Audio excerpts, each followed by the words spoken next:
তাহলে নমস্কার, আপনারা কেমন আছেন? আশা করছি সবাই ভালো আছেন। সবাই জানতে চাইছিলেন কি করে ওয়ার্কআপ জবের আইডি ডিলিট করা যায়। তাহলে চলুন দেখে নেওয়া যাক। প্রথমে আইডি লগইন করবেন কিভাবে আপনারা জানেন। মাই প্রোফাইলের উপরে ক্লিক করবেন। একটু নিচে আসলে ম্যানেজ প্রোফাইলের উপরে ক্লিক করবেন। স্ক্রল করে নিচের দিকে যেতে হবে, একদম নিচে ডিলিট অ্যাকাউন্টের উপরে ক্লিক করবেন। ডিলিট অ্যাকাউন্টে ক্লিক করার পরে এই অপশানটি আসবে ইয়েস। আপনার পাসওয়ার্ড চাইবে, পাসওয়ার্ডটি দেবেন।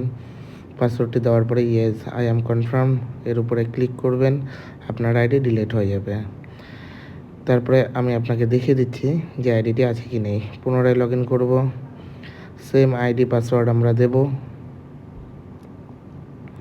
লগ ইনের উপরে ক্লিক করলাম। দেখছেন আইডি ডিলিট হয়ে গেছে। আপনারা যদি আর অন্য কোনো বিষয়ে জানতে চান অবশ্যই জানাবেন, কমেন্ট করুন। আপনাদেরকে আমি অবশ্যই সেই বিষয়ের উপরে একটি ভিডিও প্রদান করব। ধন্যবাদ।